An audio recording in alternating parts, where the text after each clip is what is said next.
Hello my dear students, আশা করি তোমরা সবাই ভালো আছো। তোমরা দেখছো তোমাদের প্রিয় চ্যানেল পড়বো শিখবো আনন্দে। আজকে সবার মন নিয়ে কথা বলবো। সবার মন। ওয়েট এ মিনিট, কারো মন নিয়ে কথা বলা তো আমার কাজ নয়। তার জন্য তো আমাদের পিএম মোদি রয়েছেন মন কি বাত নিয়ে কথা বলার জন্য।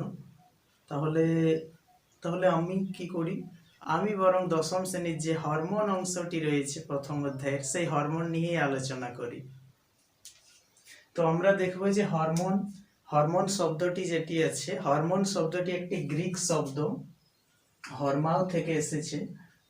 গ্রিক শব্দ হরমাও থেকে এসেছে, যার অর্থ কি? যার অর্থ জাগ্রত বা উত্তেজিত করা। যার অর্থ হলো জাগ্রত বা উত্তেজিত করা।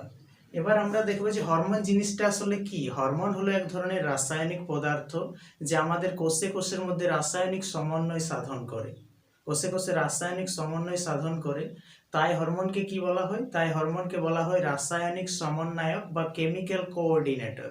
এবং আমরা দেখব যে কোষে কোষের মধ্যে রাসায়নিক বার্তাও বহন করে নিয়ে যায়, তাই হরমোনকে রাসায়নিক বার্তা বাহক বা কেমিক্যাল মেসেঞ্জার রূপেও আমরা জানি। এবার আমরা দেখব কে প্রথম হরমোন শব্দটি ব্যবহার করেন। তো আমরা দুজন বিজ্ঞানীর নাম পাবো। একজন বিজ্ঞানী হচ্ছেন বেলিস এবং আরেকজন স্টার্লিং।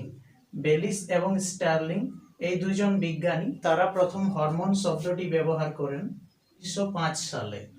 এবং তার পরবর্তীকালে আমরা দেখব বিজ্ঞানী ভেন্ট, যদিও স্পেলিংটা WENT, তো তিনি অক্সিন হরমোন পর্যবেক্ষণ করেন। তিনি অক্সিন হরমোন পর্যবেক্ষণ করেন 1928 সালে, যা প্রথম আবিষ্কৃত উদ্ভিদ হরমোন। এবং এর আগেও যদি দেখি তো আমরা ডারউইন আলোকবৃত্তি নিয়ে পরীক্ষা করার সময় কিছু এক ধরনের রাসায়নিক পদার্থের উপস্থিতি লক্ষ্য করেছিলেন, যদিও তিনি তখন হরমোন নামকরণ করেননি। এবং আমরা একটু হরমোনের যদি সংজ্ঞাটা দেখি, তাহলে আমরা দেখব যে হরমোন এক ধরনের জৈব রাসায়নিক পদার্থ যা বিশেষ কোষ বা কোষগুচ্ছ বা অন্তঃক্ষরা গ্রন্থি থেকে নিঃসৃত হয়ে জীবদেহে রাসায়নিক সমন্বয় সাধন করে এবং ব্যাপন প্রক্রিয়ার মাধ্যমে বা কলারসের মাধ্যমে উৎপত্তি স্থল থেকে দূরবর্তী স্থলে যায় এবং ক্রিয়ার পর ধ্বংসপ্রাপ্ত হয়, তাকে হরমোন বলে। তাহলে এই সংজ্ঞা থেকে আমরা বৈশিষ্ট্যগুলো কিন্তু খুব সুন্দরভাবে লিখে নিতে পারি। যেমন আমরা বৈশিষ্ট্যগুলি যদি দেখি, তো হরমোন আমরা কি দেখব যে উৎসস্থল থেকে দূরবর্তী স্থলে ক্রিয়া করে। সাধারণত এটাই আমরা দেখি, কিছু ব্যতিক্রম রয়েছে লোকাল হরমোন। এবং আমরা হরমোনের মতো এক ধরনের রাসায়নিক পদার্থের নাম শুনেছি, উৎসেচক। তাহলে হরমোন এবং উৎসেচকের পার্থক্যটাও তোমাদের কিন্তু খুব ইম্পর্টেন্ট। এবং হরমোন এবং উৎসেচকের পার্থক্য যদি একটু দেখি, তো হরমোন আমরা দেখব যে বিশেষ কোষ সমষ্টি বা অন্তঃক্ষরা গ্রন্থি, বিশেষ কোষ সমষ্টি বা অন্তঃক্ষরা গ্রন্থি, এখান থেকে কিন্তু হরমোন উৎপন্ন হয়। উৎসেচক আমরা দেখব যে কোষ সমষ্টি, যে কোনো কোষ সমষ্টি থেকে কিন্তু উৎসেচক সৃষ্টি হতে পারে। এবং আমরা যদি দেখি তো হরমোন সাধারণত উৎসস্থলে ক্রিয়া করে না। তাহলে আমরা দেখব যে হরমোন উৎসস্থলে ক্রিয়া করে না। এবং আমরা উৎসেচকের ক্ষেত্রে যদি দেখি, তো উৎসেচক কিন্তু উৎসস্থলেও ক্রিয়া করতে পারে। এবং আমরা দেখব হরমোন ক্রিয়ার পরে ধ্বংসপ্রাপ্ত হয়। হরমোন ক্রিয়ার পর ধ্বংসপ্রাপ্ত হয়।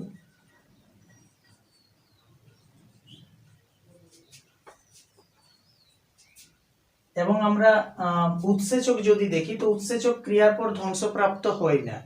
তাহলে এই ছিল কয়েকটি সাধারণ বৈশিষ্ট্য হরমোন এবং উৎসেচক। এখান থেকে তোমাদের 2 নম্বরের একটা পার্থক্য থাকে যে হরমোন এবং উৎসেচকের পার্থক্য লেখো, তখন এই বিষয়গুলো তোমরা উল্লেখ করতে পারো। এবং যদি পার্থক্যের বিষয় পয়েন্ট করে দাও, তাহলেও কিন্তু খুব ভালোভাবে এই পার্থক্যটা করা যাবে। হরমোনের কাজ যদি দেখি, তো আমরা দেখব যে হরমোন বিভিন্ন ধরনের কাজ সম্পন্ন করে। যেমন উদ্ভিদের ক্ষেত্রে বা প্রাণীদের ক্ষেত্রে বিপাক ক্রিয়ায় সাহায্য করে, বৃদ্ধিতে, কোষের বৃদ্ধিতে সাহায্য করে, কোষ বিভাজনে সাহায্য করে। উদ্ভিদের ক্ষেত্রে আমরা দেখব যে উদ্ভিদের কাণ্ডের বৃদ্ধি, মূলের বৃদ্ধি, ফলের আকার বৃদ্ধি, কোষ বিভাজন, এই ধরনের বিভিন্ন কাজগুলি কিন্তু সম্পন্ন করে। তো আমরা পরিবহনের পদ্ধতি যদি দেখি, তো হরমোন ব্যাপন প্রক্রিয়ার মাধ্যমে উৎসস্থল থেকে দূরবর্তী স্থলে যেতে পারে। তো হরমোনের পরিণতি আমরা যদি দেখি, তো হরমোন আমরা দেখব যে ক্রিয়ার পর ধ্বংসপ্রাপ্ত হয়। দেখলাম যে হরমোন এক ধরনের রাসায়নিক পদার্থ এবং উৎসস্থল থেকে দূরবর্তী স্থলে ক্রিয়া করে। কাজগুলো নিয়ে তো আলোচনা করলামই, আরো আলোচনা করা হবে। এবং পরিবহনের পদ্ধতি আমরা দেখলাম যে ব্যাপন প্রক্রিয়ার মাধ্যমে উৎসস্থল থেকে দূরবর্তী স্থলে পরিবাহিত হয়। এবং আমরা হরমোনের পরিণতি যদি দেখি তো হরমোন ক্রিয়ার পরে ধ্বংসপ্রাপ্ত হয়। তো আমরা দেখব যে হরমোনকে সাধারণত দুভাগে আমরা ভাগ করতে পারি। যে হরমোন উদ্ভিদ দেহে পরিলক্ষিত হয় সেগুলোকে আমরা উদ্ভিদ হরমোন বলবো, এবং যে হরমোন প্রাণী দেহে পরিলক্ষিত হয় সেগুলোকে আমরা প্রাণী হরমোন বলবো। তো উদ্ভিদ হরমোন নিয়ে তোমাদের বিস্তারিতভাবে কয়েকটি হরমোন নিয়ে তোমাদের আলোচনায় এবার আসছি। তো আমরা দেখব যে উদ্ভিদ হরমোন, তোমাদের বইয়ের 3টি উদ্ভিদ হরমোন নিয়ে বিস্তারিত আলোচনা রয়েছে এবং আরো কয়েকটি হরমোন সম্পর্কে আলোচনা রয়েছে, সেগুলো তোমাদের জানতে হবে। তোমাদের 3টে হরমোন নিয়ে খুব বিস্তারিতভাবে জানতে হবে। সেগুলো হচ্ছে অক্সিন, জিব্বেরেলিন এবং সাইটোকাইনিন।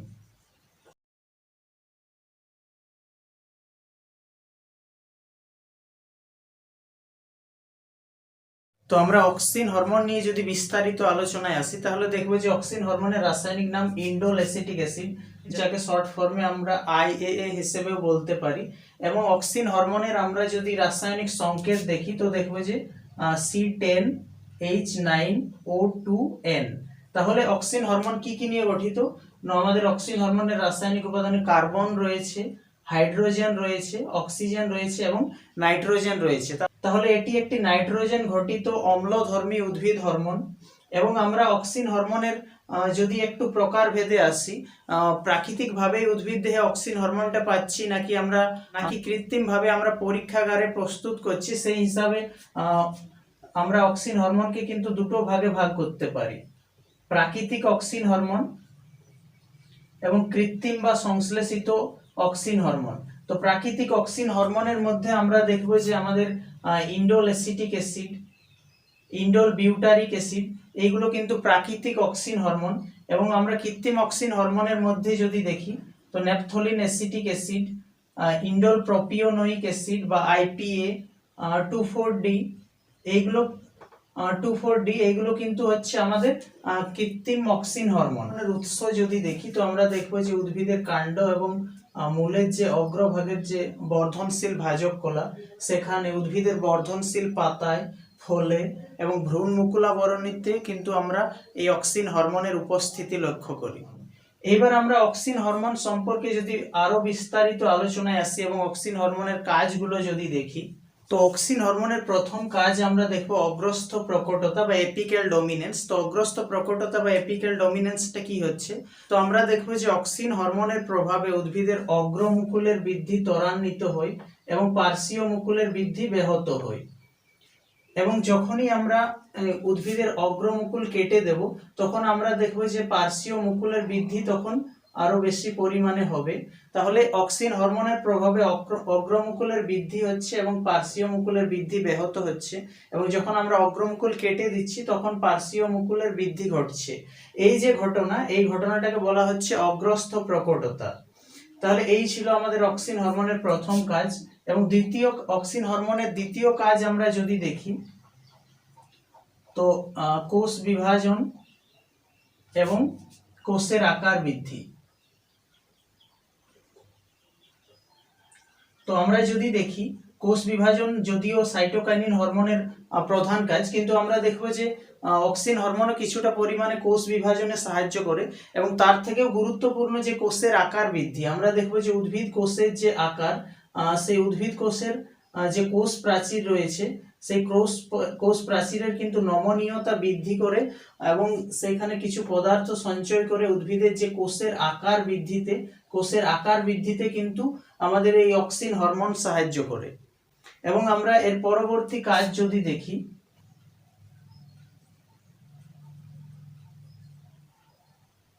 উদ্ভিদের ফলের আকার বৃদ্ধিতেও কিন্তু অক্সিন হরমোন সাহায্য করে। এবং আমরা দেখব যে বীজবিহীন ফল তৈরি বা পার্থেনোকার্পি যেটা, সেইটা কিন্তু এখান থেকে গুরুত্বপূর্ণ। তো আমরা দেখব যে অক্সিন হরমোনের প্রভাবে উদ্ভিদের যে ডিম্বাশয়, সেই ডিম্বাশয়ে অক্সিন হরমোনের ঘনত্ব বেশি হলে সেই ডিম্বাশয়কে কিন্তু ফলে পরিণত করতে পারে এই অক্সিন হরমোন। এবং আমরা দেখব যে অক্সিন হরমোনের প্রভাবে উদ্ভিদের নিষেক ছাড়াই বীজবিহীন যে ফল তৈরির পদ্ধতি, সেই উদ্ভিদের বীজবিহীন ফল তৈরির পদ্ধতিকে বলা হচ্ছে পার্থেনোকার্পি। সাধারণভাবে আমরা যেটা দেখি যে পরাগযোগের মাধ্যমে নিষেক ঘটে এবং নিষেকের পর ডিম্বাণু বীজে পরিণত হয়, কিন্তু এখানে আমরা কি দেখবো যে অক্সিন হরমোনের প্রভাবে নিষেক ছাড়াই যে বীজবিহীন ফল তৈরির পদ্ধতি, তাকে কিন্তু বলা হচ্ছে পার্থেনোকার্পি। এই পার্থেনোকার্পি ব্যবহার করে বিভিন্ন যে ফলের ব্যবসায়ীরা তারা কিন্তু বীজবিহীন ফল তৈরির মাধ্যমে সেগুলো বাজারে বিক্রি করে প্রচুর অর্থ উপার্জন কিন্তু করতে পারে। এবং আমরা কিছু কিছু ফল যদি দেখি, আপেল, পেয়ারা, কলা, এগুলো যদি বীজবিহীন থাকে তাহলে সেগুলো খেতে খুব ভালো লাগে, তাহলে এগুলোর বাজার চাহিদাও কিন্তু খুব বেশি থাকে। তাহলে এই যে পার্থেনোকার্পি এই পদ্ধতি প্রয়োগ করে কৃষিক্ষেত্রেও কিন্তু এটি ব্যাপক প্রয়োগ করা হয়। এরপরে আমরা যেটা দেখব যে উদ্ভিদের ট্রপিক চলন নিয়ন্ত্রণে অক্সিন হরমোনের ভূমিকা। তো উদ্ভিদের ট্রপিক চলন নিয়ন্ত্রণে অক্সিন হরমোনের ভূমিকা আমরা যদি দেখি, তো আমরা দেখব যে উদ্ভিদের যে কাণ্ডের অগ্রভাগ, সেই দিকে যেদিক থেকে আলো এসে পড়ে তার বিপরীত দিকে কিন্তু অক্সিন হরমোন বেশি ঘনত্বে জমা হয়। এবং আমরা দেখব যে বেশি ঘনত্বের অক্সিনে কাণ্ড কিন্তু বেশি অনুভূতিশীল হয় এবং সেই দিকে দ্রুত কোষ বিভাজন ঘটে। এবং দ্রুত কোষ বিভাজন ঘটার ফলে আমরা দেখব যে উদ্ভিদের কাণ্ড যেটা রয়েছে সেটা কিন্তু আলোর দিকে বেঁকে যায়। তাহলে উদ্ভিদের কাণ্ড যে আলোর দিকে বেঁকে যাচ্ছে, সেখানে কি হচ্ছে না পজিটিভ ফটোট্রপিক চলন আমরা দেখতে পাচ্ছি, সেখানে পজিটিভ ফটোট্রপিক চলন হচ্ছে। এবার আমরা মূলের ক্ষেত্রে যদি দেখি, উদ্ভিদের আলোর উৎস যেদিকে থাকে সেই আলোর উৎসের বিপরীত দিকে মূলে অধিক পরিমাণে অক্সিন হরমোন জমা হয় এবং যেদিকে কম ঘনত্ব থাকে অক্সিন হরমোনের সেদিকেই কিন্তু দ্রুত কোষ বিভাজন হয়। কাণ্ডের দিকে উল্টো ছিল, যেখানে বেশি ঘনত্ব সেখানে দ্রুত কোষ বিভাজন হচ্ছিল, মূলে যেখানে বেশি ঘনত্ব তার বিপরীত দিকে কোষ বিভাজন দ্রুত পরিমাণে হয়। এবং দ্রুত পরিমাণে কোষ বিভাজন হওয়ায় আমরা দেখবো যে উদ্ভিদের মূল যেটা রয়েছে সেই মূলটা কিন্তু আলোর উৎসের বিপরীত দিকে বেঁকে যায়। তাহলে এখানে আমরা দেখছি যে উদ্ভিদের মূল আলোর উৎসের বিপরীত দিকে বেঁকে যাচ্ছে, মানে এখানে আমরা দেখছি নেগেটিভ ফটোট্রপিক চলন। তাহলে এখানে আমরা নেগেটিভ ফটোট্রপিক চলন দেখছি। কাণ্ডের ক্ষেত্রে আমরা পজিটিভ ফটোট্রপিক চলন দেখেছিলাম। এরপরে আমরা যদি জিওট্রপিক চলনটা দেখি, তো আমরা দেখব যদি এটা মনে করো একটা উদ্ভিদের বীজ এবং এখান থেকে আমাদের বিটপ অংশটা মনে করো তৈরি হবে, উদ্ভিদের যে কাণ্ড অংশটা, এবং এখান থেকে মূল অংশটা মনে করো তৈরি হবে। তো আমরা যেটা দেখবো যে উদ্ভিদের যে যেখান থেকে কাণ্ডটা তৈরি হবে সেই কাণ্ডের অগ্রভাগে আমরা দেখব যে অক্সিন হরমোনের ঘনত্ব অনেক বেশি থাকে এবং অক্সিন হরমোনের ঘনত্ব বেশি থাকায় আমরা দেখব যে এদিকে দ্রুত কোষ বিভাজন হয় এবং কাণ্ডটা অভিকর্ষের বিপরীত দিকে বৃদ্ধি পায়।